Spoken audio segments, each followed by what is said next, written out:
On the evening of July 18, 2018, Mollie Tibbetts donned her sneakers, activated her fitness tracker, and set out for a run through the quiet streets of her hometown, Brooklyn, Iowa. For the 20-year-old, this was a familiar routine, a moment to clear her mind and relish the summer sunset. Little did anyone know that this day would mark the last time she was seen alive. When Mollie failed to return home, a wave of anxiety swept through the town, soon giving way to fear. The search for the young woman commenced immediately, involving police, volunteers, friends, and family. However, with each passing day, hope of finding her alive began to wane. Beneath the silence, broken only by the whisper of cornfields, lay a harrowing truth. The disappearance of Mollie Tibbetts transformed into more than just a tragedy. It ignited a complex investigation that would soon shake the entire nation and leave an indelible mark on the hearts of millions. Mollie Cecilia Tibbetts, born on May 8, 1998, grew up in the small village of Brooklyn, Iowa, where everyone knew one another. She was the eldest daughter of Robert Tibbetts and Laura Calderon. Mollie's parents divorced when she was a child, yet they maintained a warm relationship despite the changes in family dynamics. She was raised in an environment filled with love and care, sharing her home with two brothers, older Jake and younger Scott. Family and friends described her as an intelligent, cheerful, and kind young woman, always ready to lend a helping hand. Mollie developed a pronounced love for academics and sports. Her school years were spent at Brooklyn Guernsey Malcolm High School, where she actively participated in various school events, including cross-country. In 2017, after graduating, she enrolled at the University of Iowa to study psychology, a choice that reflected her desire to help others. On campus, Mollie quickly made new friends and maintained warm relationships with her classmates, as well as with her boyfriend, Dalton Jack. The summer of 2018 became a time of both relaxation and hard work for her. She returned to Brooklyn to work at a summer camp and spend time with family. Her days were filled. During the day, she engaged with children, and in the evenings, she went for runs that were part of her daily routine. This calm and familiar schedule in a small town where crime was rare seemed utterly safe. No one could have anticipated that one of those runs would mark the beginning of tragic events. July 18, 2018, began like any other day. Mollie spent her morning working at the children's camp, later returning home to rest. In the evening, she donned athletic attire, took her fitness tracker, and set out for a run. None of her loved ones suspected that this would be the last time they would see her alive. When Mollie did not return home, her family and friends felt an immediate sense of unease. She was someone with a clear schedule and habits, making her disappearance all the more alarming. The first hours after her disappearance were tense. Parents, friends, and loved ones scoured the surroundings, hoping to find any clue. By morning, it became evident that the situation was serious, and her parents reported her missing to the police. Local law enforcement quickly initiated an investigation.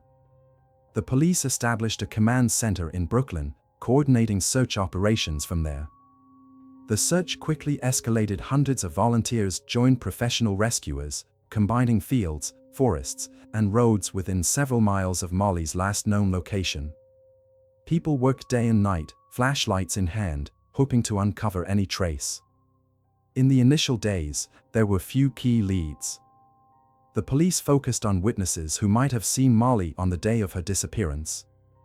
Her last departure from home was captured on neighbors' cameras, but these recordings did not provide immediate concrete clues. Mollie was seen in athletic wear, calmly walking down the road, heading out for her run. This merely confirmed that she had indeed left home around 7:30 p.m. A breakthrough in the case came thanks to the Fitbit fitness tracker that Mollie wore on her wrist. This device recorded her route and activity, which could assist in pinpointing her exact location and time of disappearance. The police requested access to this data, collaborating with the device's manufacturer and cellular providers to trace her phone's whereabouts. However, the technical process took several days, causing growing anxiety among all involved in the search. Meanwhile, volunteers continued to work tirelessly. Everyone who could potentially be connected to the disappearance came under scrutiny. Mollie's close friends and family were interviewed multiple times. Special attention was given to her boyfriend, Dalton Jack. He provided an alibi, stating that he was in another city working on a construction site, and actively participated in the search to social media, posting updates to draw attention to the case. The press also took notice. News of Mollie Tibbetts' disappearance quickly spread through local and national media. Photographs of the smiling girl with long dark hair appeared everywhere on television screens, in newspapers, and across social media. The hashtag Finding Mollie went viral, uniting thousands of people across the country who followed the progress of the search. Parallel to the search efforts, the police scrutinized footage from surveillance cameras. One recording captured a black Chevrolet Malibu that appeared to be following Mollie along the road. This vehicle became the first significant clue in the case, but at that time, its owner could not be identified. With each passing day, hope of finding Mollie alive dwindled. However, her family remained steadfast in their faith. Her father, Robert Tibbetts, publicly urged people to continue the search and pray for his daughter's safe return. He also offered a reward for any information that could assist in the investigation. Yet, as time progressed, concrete answers remained elusive. For several weeks, Brooklyn, typically a quiet and peaceful town, transformed into the epicenter of search operations and discussions. The event shocked the local residents, who found it hard to believe that something so tragic could occur in their small community. Tension mounted, and the case of Mollie Tibbetts grew increasingly mysterious. In August, nearly a month after Mollie's disappearance, the investigation made a significant breakthrough that would shape the course of events. Detectives managed to link the evidence found to a specific individual, reigniting hope that the truth would soon be revealed. By early August 2018, the investigation into Mollie Tibbetts' disappearance was gaining momentum. After several weeks of fruitless searches, the police focused on analyzing electronic data, surveillance footage, and interviewing witnesses. Despite the lack of obvious leads, every piece of evidence was meticulously examined to reconstruct the final hours of Mollie's life. A breakthrough occurred when the police accessed footage from surveillance cameras installed on one of Brooklyn's streets. The footage showed Mollie running along her evening jogging route. The cameras also captured a black Chevrolet Malibu moving in the same direction, seemingly following her. This was the first substantial evidence that allowed the narrowing of the suspect pool. Through image analysis, the police determined that the vehicle was equipped with unique rims, which could aid in identifying its owner. Simultaneously, the police examined data from the Fitbit fitness tracker that Mollie wore. The device recorded her physical activity on the day of her disappearance, including a sharp decline in activity around 8:00 p.m., which presumably coincided with the time of the attack.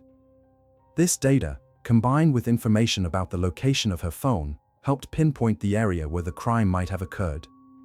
Detectives concentrated their search on a specific rural area near Mollie's jogging route. This information became the foundation for the police's subsequent actions. The owner of the Chevrolet Malibu was identified a few days after analyzing the footage. The vehicle belonged to a 24-year-old man named Christian Bahena Rivera, who lived and worked on a dairy farm near Brooklyn.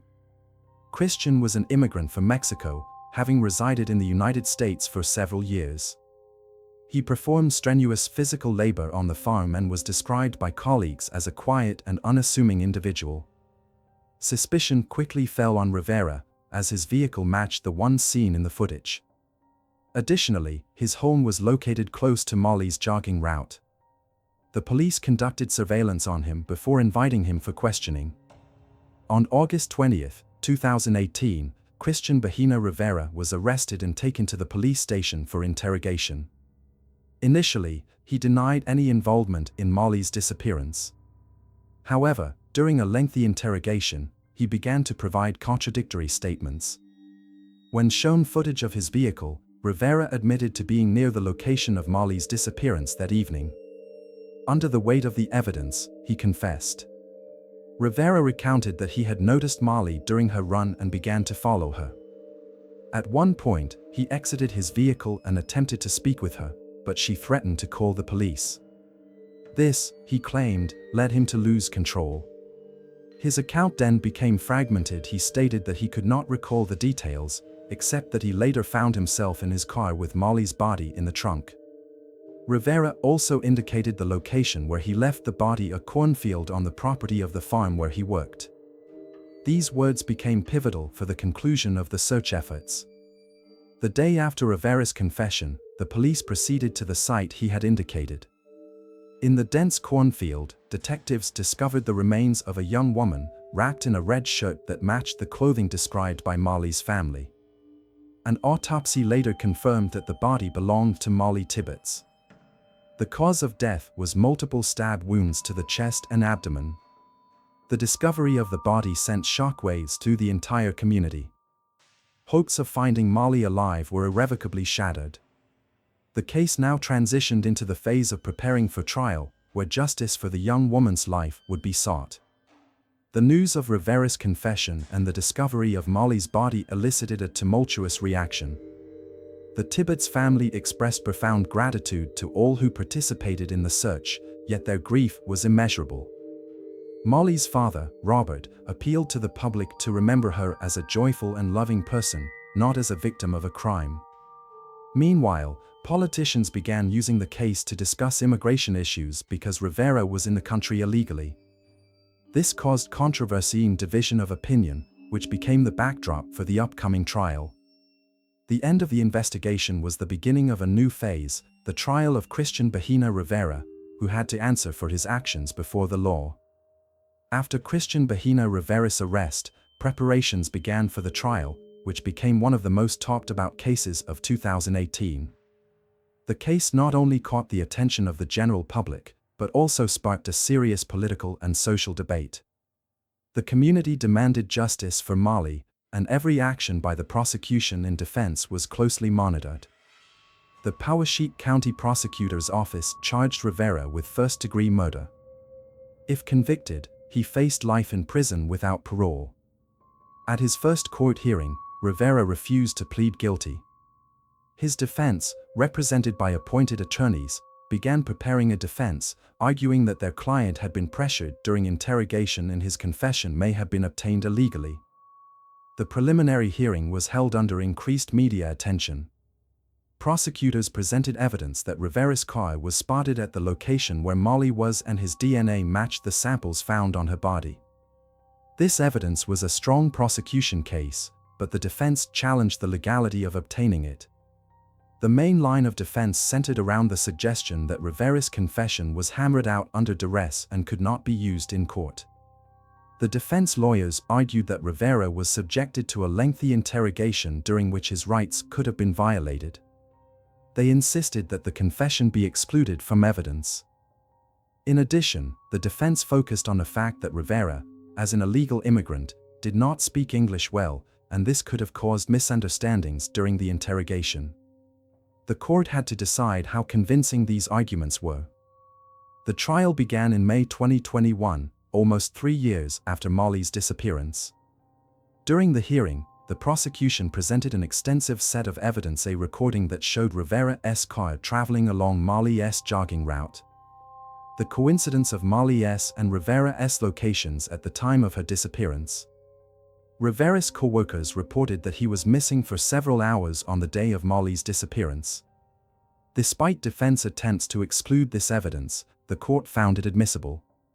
Rivera's genetic samples were found on Mollie's body. This evidence created a coherent picture linking Rivera to Mollie's murder. In response, the defense attempted to create doubt about Rivera's guilt.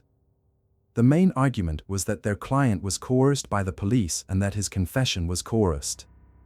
They also put forward an alternative theory, arguing that Mollie could have been victimized by another person or group of people. The defense line culminated with Rivera's statement that he did not act alone. During his testimony, he stated that he was forced to drive Mollie to the cornfield by 2 strange men who threatened him and his family. This testimony, however, was not accompanied by evidence, which weakened the defense's case. After 2 weeks of trial and consideration of all the evidence, the jury proceeded to reach a verdict. On May 28, 2021, after 7 hours of deliberations, Rivera was found guilty of first-degree murder. He was sentenced to life in prison without parole. For Mollie's family, the verdict was a welcome end to an agonizing trial. Her father Robert said in court, "We are grateful to everyone who helped get justice for Mollie. But nothing will bring our daughter back." The trial and sentencing sparked widespread public outcry. Some praised the justice system for its swift and thorough work, while others expressed concern that the case had been politicized because of Rivera's status as an illegal immigrant. Nevertheless, most agreed that the perpetrator received the punishment he deserved. By the end of the trial, the focus shifted to a broader context of how Mollie's tragedy could be a lesson for improving security, protecting women, and preventing similar crimes in the future. The trial of Christian Bahina Rivera was the final point in the investigation, but the case of Mollie Tibbetts sparked a strong reaction in American society, touching on many deep social and political issues. The murder of a young girl in a small town was not only a personal tragedy for the family, but also the subject of fierce debates about safety, immigration policy, and the role of women in society. Residents of Brooklyn, Iowa, and thousands of strangers across the country mourned Mollie's death. After her body was discovered, the city organized memorials to remember her. Residents decorated the streets with ribbons and flowers, and moments of silence were held at schools and public buildings. A local church became a place where Mollie's friends and family shared memories of her and expressed support for each other. It was important for the Tibbetts family to keep Mollie's memory alive, not only as a victim of crime, but also as a bright, kind and ambitious young woman. Mollie's parents made repeated appeals to the community, "Let our daughter be remembered not for the way she left, but for the way she lived." However, Mollie's case quickly became a tool for political statements. After learning that Christian Bahina Rivera was an undocumented immigrant, some politicians, including then-President Donald Trump, used the case to support tough immigration policies. At rallies and on social media, Trump talked about the case as an example of the need for stronger border enforcement and a crackdown on illegal immigration. The rhetoric exacerbated polarization in the community. Conservative groups maintained a focus on immigration issues, demanding stronger measures to deport undocumented migrants. Liberal organizations, on the other hand, pointed to an attempt to use the tragedy for political purposes and emphasized that violence and crime are committed by people regardless of their immigration status. Mollie's family tried to distance themselves from the political speculation surrounding her death. The girl's father, Robert Tibbetts, stated in an open letter published in newspapers, "My daughter is not a symbol of your hatred. To use her death to justify xenophobia is disrespectful to her memory." He emphasized that Mollie believed in goodness and justice and would not support divisive rhetoric. These words helped balance the discussion of the case, but public tensions continued to rise. The tragedy brought attention to broader issues about women's safety, the role of technology in investigations, and the challenges of small towns where law enforcement capabilities are limited. Mollie's death became a catalyst for societal change. Educational and social programs were initiated to improve safety in small towns.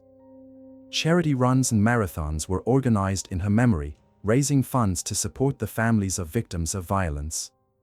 Nationally, her case has become one example of how data from gadgets such as fitness trackers and smartphones can play a key role in solving crimes. This has sparked discussions about the need to standardize the use of such technology in investigations. The tragedy of Mollie Tibbetts reminded Americans of the fragility of safety, even in the calmest of places. Her name became associated in the public consciousness with the need to protect women from violence, to place more emphasis on technology and security, and to find a balance between justice and politics. It seemed that Mollie's family, despite the unspeakable grief, managed to turn this tragedy into a lesson for everyone who followed the case. They insisted that her life was a symbol of kindness and inspiration, not political division.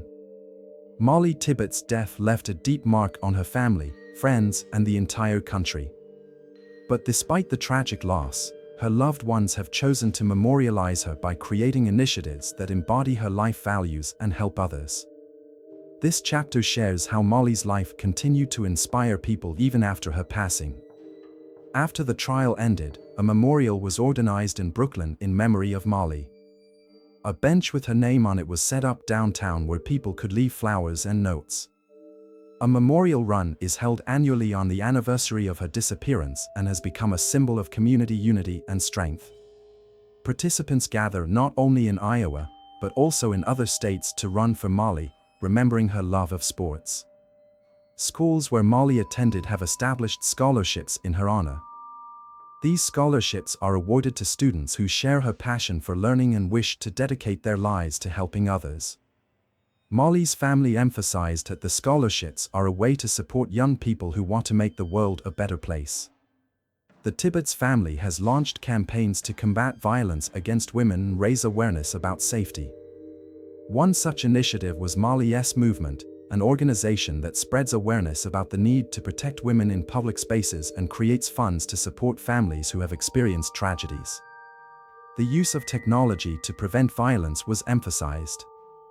Mollie's story emphasized how important data from electronic devices is in solving crimes, and the family encouraged device manufacturers to work with law enforcement to create tools that could save lives. To friends and family, Mollie remained an example of someone who lived life to the fullest and strived to make positive changes. Her younger brother, Scott, shared in an interview how his sister's death changed his life. He decided to follow in her footsteps by going to university to study psychology and help people like Mollie wanted to do. Dalton Jack, her young man, also shared memories of her. He described Mollie as a bright light who inspired everyone around her. He also expressed gratitude for the support he and the family received from thousands of strangers across the country. Mollie's story has continued to live on in the national dialogue about safety, technology, and women's rights. Her case has become part of educational programs aimed at preventing violence. Universities and schools have held lectures and workshops that use Mollie's story as an example of the need to be safety conscious and use modern tools for protection. At the legislative level, her name has also been heard. The immigration policy discussion sparked by the Rivera case has left a mark on the debate, but Mollie's family insisted that her memory should not become a tool in the political battle. Instead, they called for support for programs to protect women regardless of their background. Mollie Tibbetts has become a symbol of kindness and strength. Her family and friends were able to turn the pain of loss into a movement that continues to inspire people to help each other and strive to do better. Through memorials, scholarships, and community initiatives, Mollie's life continues to make an impact, reminding us of the importance of human reciprocity and respect. Mollie's case has left a deep impact not only on those who knew her personally, but across the country. Her name is now associated with the hope, memory, and fight for justice that have become part of her legacy. Mollie Tibbetts' story continues to resonate with people, prompting the community to reflect on issues of safety, justice, and compassion. This tragedy has not only symbolized unity and the fight for women's rights, but has also led to practical changes that can prevent similar incidents in the future. Mollie's case emphasized the importance of using technology, such as fitness trackers and mobile devices, to find missing people.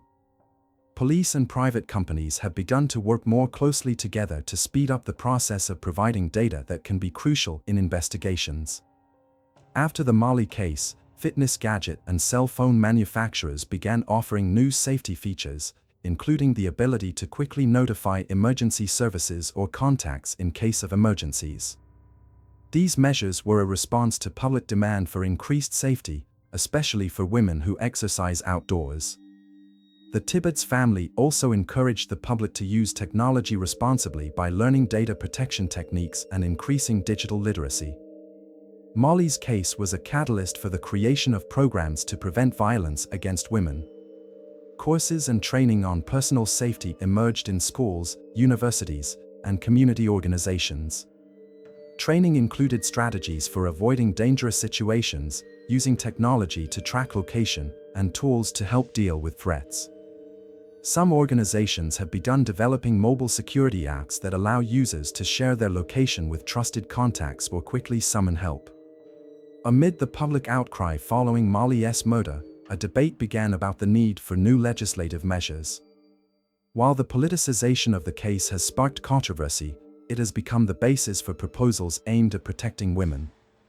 These include tougher penalties for violent crimes, the creation of national databases of missing persons, and increased funding for victim support programs. At the same time, discussions about immigration policy have raised questions about the responsibility of employers to check the status of employees.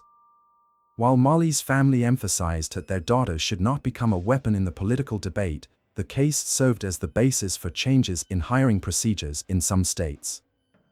Mollie's family has continued to work to memorialize her. A foundation in her honor helps students in need and victims of violence. Funds raised through charity runs and donations are used to support educational initiatives and safety programs.